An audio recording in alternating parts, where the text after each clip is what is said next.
আসসালামু আলাইকুম, কেমন আছেন সবাই? দেখে নিশ্চয়ই বুঝতেই পেরেছেন এই রান্নাটা কি রান্না। তো আজকে বানাবো চিলি চিকেন, আর ভাবলাম আপনাদের সঙ্গে শেয়ার করি। তো দেখুন, আজকে চিলি চিকেন বানানোর জন্য আমি অল্প চিকেন নিয়েছি। আমাদের তো বেশি লোক নয়, তো অল্পজন মানুষ, ওই জন্য অল্প চিকেন নিয়েছি। হবে ওই 200-250 মতো চিকেন হবে। তো তারপরে এর মধ্যে আমি প্রথমে দিয়ে দিয়েছি গোলমরিচ, তারপরে লবণ, তারপরে অল্প একটু লঙ্কার গুঁড়ো দিলাম, তারপরে আদা রসুন বাটা দিচ্ছি। 1 চামচ আদা রসুন বাটা দিয়েছি, বেশি দেবো না। তারপরে দিয়ে দিচ্ছি সয়া সস, অল্প পরিমাণে সয়া সস দিচ্ছি। আর তারপরে এবার দিতে হবে কর্নফ্লাওয়ার দিতে হবে, তারপরে ময়দা দিতে হবে। তার আগে না এটাকে একটু ভালো করে মিশিয়ে নিই। আর এখনও আমার দুষ্টু ছেলে চলে আসেনি, এটা ভাবছেন? না, ওটা ওরই হাত, ওই মিক্স করছে। আর আমি কোনো কাজ করব, আমার ছেলে আসবে না আমাকে ডিস্টার্ব করার জন্য, সেটা কোনো মতেই হতে পারে না, কক্ষনো হয় না। তো আমি এবার কর্নফ্লাওয়ার দিয়ে দিলাম, তারপরে ময়দা দিয়ে দিলাম অল্প পরিমাণে। আর আরিয়ান মিক্স করতে চেষ্টা করছে, কিন্তু ওর ক্ষমতায় হচ্ছে না মিক্স করা।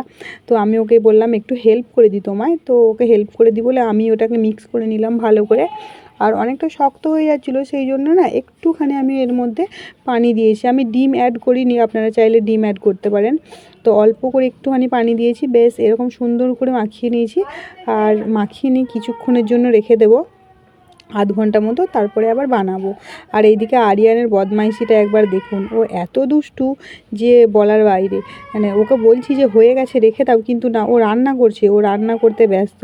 তো যাই হোক, চলুন এবার একটু পরে আপনাদের সঙ্গে দেখা হচ্ছে। তো চলে এসেছি আবার, এবার এগুলোকে ভাজার পালা। কড়াতে নিয়ে নিয়েছি সাদা তেল, বেশি নিইনি, অল্প নিয়েছি।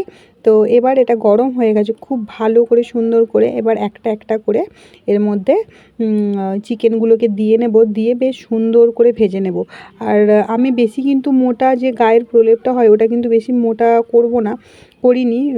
কারণ বেশি মোটা হলে না, আর যখন আবার রান্না করা হয় তখন অনেকটা ফুলে ফেঁপে ঢোল হয়ে যায়, চিকেনটার কাছে পৌঁছাতে পৌঁছাতে ওটা যে এত ফুলে থাকে ভালো লাগে না। তো আমি এভাবে বানাচ্ছি, আপনারা এভাবে বানিয়ে দেখবেন, খুব সুন্দর লাগবে। তো প্রথমে ভাবলাম চামচ দিয়ে দিই, একটু ভালো করে সুন্দর করে ক্যামেরায় দেখাই, কিন্তু বাবা আমাদের তো চামচে দেওয়া অভ্যাস নেই, সেই হাতেই দিতে হবে। তো চামচ ছুঁড়ে ফেলে দিয়েছি, হাত দিতে দেওয়া শুরু করে দিয়েছি, হাত দিয়ে। তো সমস্তগুলো একবারে হবে না, দুবারে হয়ে যাবে। তো এই প্রথমবার এতগুলো দিয়েছি, আর এতগুলো হলেই হয়ে যাবে। আর মানুষজন তো বেশি নই, আমরা অল্প মানুষ, আর একবেলা খাবো, তো তার জন্য এটা একদম ঠিক আছে। তা এটা কি শুধু শুধু খাবো চিলি চিকেন? না, সেটা একদমই না, এর সঙ্গে আমরা ফ্রায়েড রাইস বানাবো। আর যদি সম্ভব হয় আপনাদের সঙ্গে সেটাও শেয়ার করব। আর সম্ভব হয় কারণ কেন বললাম, আমি এত বিজি মানুষ নই যে সম্ভব হবে না, আমার অনেক কাজ, মিটিং আছে, এই আছে সেই আছে। কিন্তু সম্ভব হয় বললাম কারণ আমার ছেলের জন্য। ফোনটা তো আর আমার একার নয়, ফোনটা আমার নামেই নেওয়া হয়েছে, কিন্তু ফোনটা আমার থেকে বেশি আমার ছেলের। ওর ফোন আমি ব্যবহার করি, এটাই তো, সেই জন্যেই আর কি। ফোন যদি হাতে থাকে তাহলে অবশ্যই শেয়ার করব। যখনই আমি ফোনে কোনো ভিডিও বানাতে আসি তখনই ওর ফোন নিতে ইচ্ছা করে, তখনই ওর কান্না পায়, আমাকে ডিস্টার্ব করে, এই করে। তো এই দেখুন, আপনাদের সঙ্গে বক বক করতে করতে বেশ সুন্দর করে ভাজাও হয়ে গেছে। আর তার সঙ্গে আমার ছেলেও চলে এসেছে বাটি নিয়ে। চিকেন ভাজা হয়ে গেছে মানে এবার আমাকে বাটিতে দাও, আমি বসে বসে খাবো। ও চিকেন খেতে ভীষণ ভালোবাসে, তো ওকে একটা দিই। এবার আমি এই সবজিগুলোকে কেটে নেব। সবজি মানে এতে তো চিলি চিকেনে তো 2 ধরনেরই সবজি লাগে। তো সেটা হচ্ছে এই ক্যাপসিকাম, সিমলা মির্চ যেটাকে বলে, আর পেঁয়াজ, ব্যাস হয়ে গেল, আর কোনো সবজি লাগে না। হ্যাঁ, সবজির মধ্যে একটু আদা রসুন কুচোনো লাগে, একটু লঙ্কা লাগে। তো এগুলো তো মেন ইনগ্রিডিয়েন্টস হচ্ছে এইগুলো, যেগুলো না দিলে চিলি চিকেন হবেই না। আমি বেশ সুন্দর করে গোল গোল করে ডুমো ডুমো করে কেটে নিয়েছি। আর একটা পেঁয়াজ নিয়েছি, বেশি পেঁয়াজ নিইনি, একটা পেঁয়াজ দেবো তাহলেই হবে। তো পেঁয়াজটাও বেশ সুন্দর করে গোল গোল করে কেটে নেব। আর কেটে নেওয়ার পরে আমি এগুলোকে ধোবো। আপনারা ভাববেন যে না ধুয়ে কেটে নিল, তো কেটে নেওয়ার পরে আমি ধোবো, কাটার আগে আমি ধুইনি। আর আপনারা কে কে চিলি চিকেন খেতে ভালোবাসেন আমাকে কমেন্টে জানাবেন কিন্তু।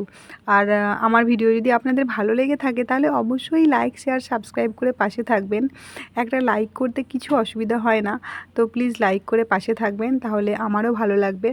আর ভিডিও বানানো অনেকটাই চাপের থাকে আরিয়ান আমার ছেলেকে নিয়ে, সংসারের কাজ সামলে, তবুও আমার ভালো লাগে, ওই জন্য আমি শেয়ার করি। রোজ শেয়ার করতে পারি না, কারণ আরিয়ানের দুষ্টুমির জন্য। আর রোজ ভ্লগও দিতে পারি না, কারণ কি দেব, এই ডেইলি রুটিনের এই রান্না, এই ওঠা, এই খাওয়া, ছেলেকে স্কুল দেওয়া আসা, রোজ রোজ তো আপনাদের দেখতে ভালো নাও লাগতে পারে। তাই আমি চেষ্টা করি যদি যেদিন একটু নতুনত্ব কিছু হয়, যেদিন একটু কোথাও বেড়াতে যাই, একটু ঘুরতে যাই, সেই ভ্লগগুলো দেওয়ার চেষ্টা করি। তো দেখুন আমি এবার সবজিগুলো কেটে নিয়েছিলাম আর ভালো করে বেশ সুন্দর করে ধুয়ে নিলাম। আর এমনি এগুলো ক্লিনই ছিল, নোংরা ছিল না। তো এবার কড়াইয়ে আরেকটু পরিমাণে তেল নিয়ে নিয়েছি, তারপরে তার মধ্যে আদা কুচি দিয়ে দিলাম আর রসুন কুচি দিয়ে দিলাম। আদা আর রসুনের এই কুচিটা দেওয়ার জন্য ফ্লেভারটা খুব সুন্দর আসে আর দারুণ একটা গন্ধ হয়, মানে খেতে ভালো লাগে। তো একটু লঙ্কা কুচিও দিয়ে দিয়েছি, বেশি দিইনি, ছেলে যদি খায় তো ছেলের জন্য, কারণ চিলি চিকেনটা তো একটু টক টক হয়, ওই জন্য ছেলের জন্য কষা মাংস করেছি, ও কষা মাংস খাবে। আর এইদিকে দেখুন আমি সিমলা মির্চ মানে ক্যাপসিকামটা আর পেঁয়াজটা দিয়ে দিলাম, আর এটাকে একটু বেশ সুন্দর করে ভাজবো। জানি এগুলো একদম কাঁচা কাঁচা মতো থাকে না আর একদম ভাজা ভাজাও হয় না, কিন্তু আমাদের আবার একটুখানি একটু কাঁচা থাকলে ভালো লাগে না আমাদের, তো সেই জন্য একটু একটু ভাজা ভাজা মতো করে নেব। আপনাদের যদি কাঁচা কাঁচা রাখতে ইচ্ছা করে আপনারা কাঁচা কাঁচা রাখতে পারেন, যেভাবে ইচ্ছে সেভাবে বানাতে পারেন, কোনো তো নিয়ম নেই। তো আমি এবার একটা সসের যে মিক্স আছে, মিক্স সস বানিয়ে নেবো, অনেক রকমের সস দিয়ে, soya sauce, chilli sauce, red chilli sauce আর টমেটো সস।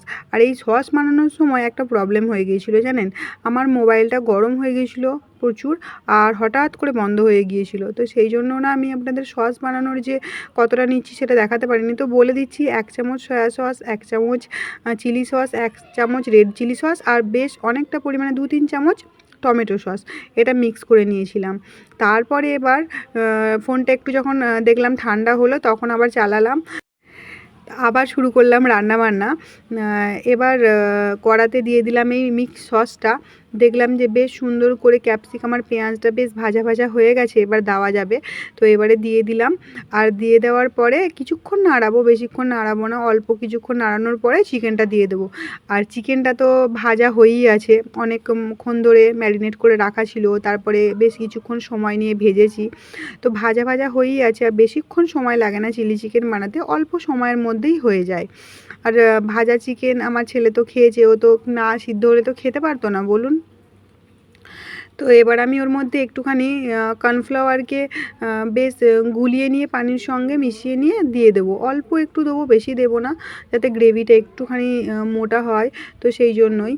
আর আপনারা যারা যারা চিলি চিকেন বানান তারা জানেন। আর আমার চিলি চিকেন বানানোর ভিডিও যদি আপনারা দেখেন, যদি কোনো ভুল ত্রুটি হয় আমাকে কমেন্টে জানাবেন, আমি চেষ্টা করব আপনাদের কথায় আরও সুন্দর করে বানানোর।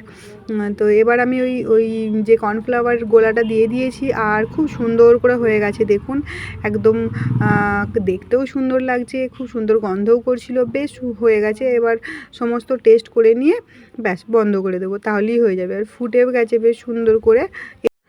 আচ্ছা বলুন, বাড়িতে রান্না করতে কত কম সময় লাগলো, কিন্তু এটা যদি আমরা রেস্টুরেন্টে যেতে খেতে চাই তাহলে কত দাম নেবে, আর খরচা কত হয়েছে, বেশি হয়নি, ওই 100 টাকার মতো খরচা হয়েছে। রেস্টুরেন্টে এটা নিতে গেলে প্রায় 250, 300 টাকা নেবে বলুন।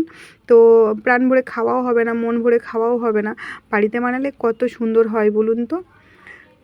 এই যে দেখুন কেমন লাগছে বলুন তো, দারুণ লাগছে না? যেরকম দেখতে হয়েছিল সেরকমই খেতে হয়েছিল। সকলে ভালো থাকবেন, সুস্থ থাকবেন, খুদা হাফিজ।